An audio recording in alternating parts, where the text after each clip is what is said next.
Magandang araw po, welcome po sa aking channel, Nov9 TV. Patalasasan po, meron po ba kayong mga properties na napapabayaan or non-performing assets? Plan nyo ibenta, pero wala kayong oras pagbenta nito. Kung ito'y pagkakatiwala nyo po sa amin, tawag lang po kayo sa aking numero, usap po tayo, gawan ko po ng video for free. Yes, libre po. Wala po kayong babayaran. Tutulungan pa namin kayong mabenta ang inyong property. Kami na po bala sa marketing, sa boosting,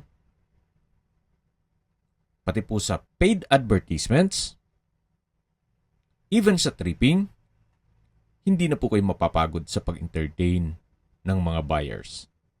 Kami na po bala sa lahat. Tawag lang po kayo.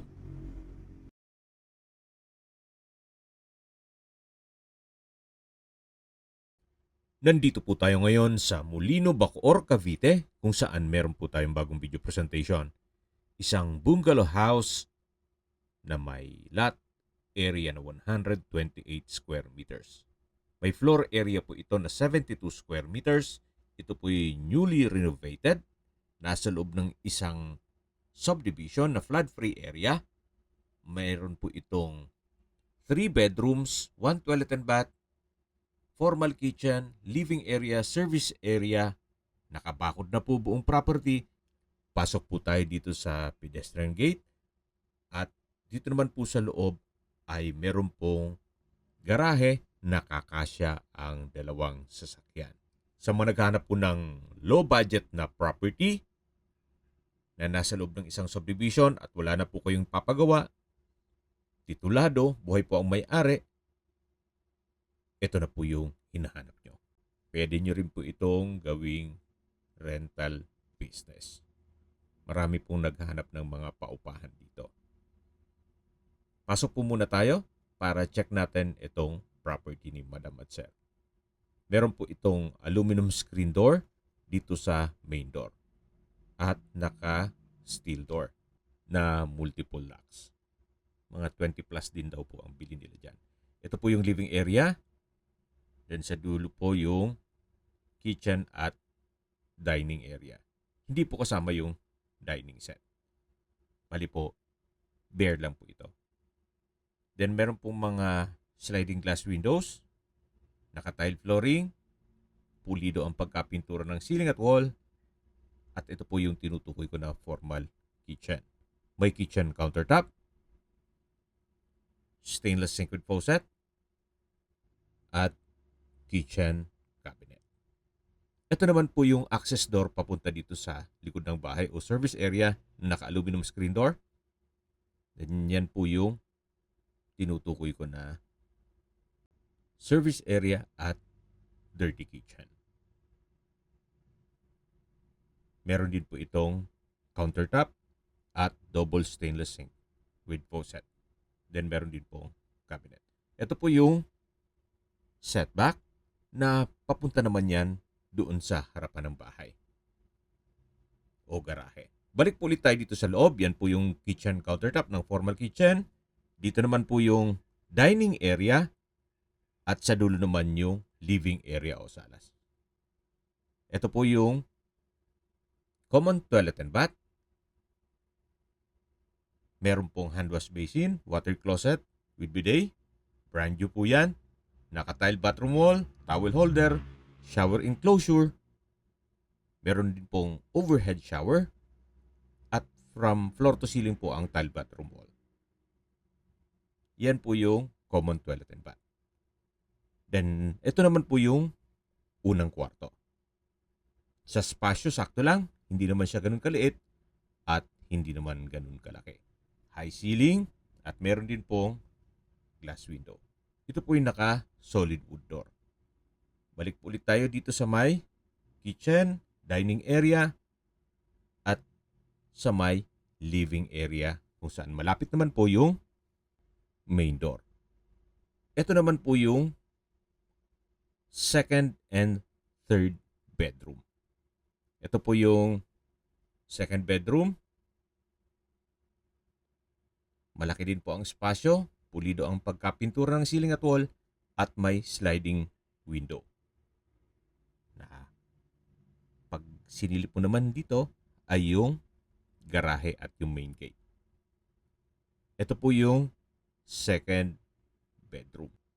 Kung mga nagsisimula pa lang na pamilya o small families o young professionals, abay pwede na po ito. Yan po ulit yung living area, dining area at yung formal kitchen. Ito po yung last bedroom o third bedroom na naka-solid wood door. At sa spasyo, sakto lang, hindi naman siya ganun kaliit at hindi naman ganun kalaki. High ceiling din po siya. Okay, sa distance, location at travel time portion na po tayo. Mula po sa Somo Vista Mall o Daang Hari at All Day Supermarket, ang distance is 1.1 kilometers at ang travel time is 6 minutes.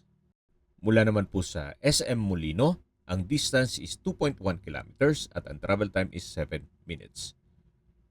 Meron pong dalawang malapit na hospital dito sa property. Una po ay yung Metro South Medical Center sa Molino na ang distance is 3.3 kilometers at ang travel time is 10 minutes. At yung isa naman po ay yung Cavite East Asia Medical Center. Ang distance is 3.1 kilometers at ang travel time is 13 minutes. At yan po yung lagi kong binabanggit sa inyo, yung na dapat nyo i-consider sa paghanap ng property ay yung meron pong malapit na hospital. Hindi ko naman po sinasabing sakitin kayo. Yan naman po for emergency purpose lang naman. At kung pag-uusapan naman ng mga schools at universities, meron din pong malapit na eskwelahan o university gaya ng University of Perpetual Health System Delta. Ang distance is 1.6 kilometers at ang travel time is 7 minutes. At sa State Fields School naman, ang distance is 1.2 kilometers at ang travel time is 5 minutes. Mula naman po sa Evia Lifestyle Center, ang distance is 5.8 kilometers at ang travel time is 15 minutes. Malapit na rin po doon ang MCX na access sa South Luzon Expressway, Skyway, all the way to North Luzon Expressway o NLEX at ibang parte ng Metro Manila. Mula naman po sa Makati o BGC, ang distance is 31 kilometers at ang travel time is 29.3 minutes. At mula naman po sa airport, ang distance is 27.6 kilometers at ang travel time is 38 minutes. Yan po. Kung sakali man po na wala namang ganong kalaking budget at gusto nyong ready for occupancy, yung tipong pag binayaran nyo ngayon, pwedeng lipatan kaagad bukas. Ito na po yung hinahanap nyo. Binebenta po ito ni owner sa halagang 5.8 million pesos. Napaganda po ng lokasyon, accessible sa public transportation, at malapit po sa mga business establishments. Kung may mga katanungan po kayo, tawag lang po kayo sa aking numero. At sa mga kababayan natin na sa ibang bansa, meron po akong WhatsApp, Viber, Telegram, at Signal. Same number lang po, 0917-316-3399.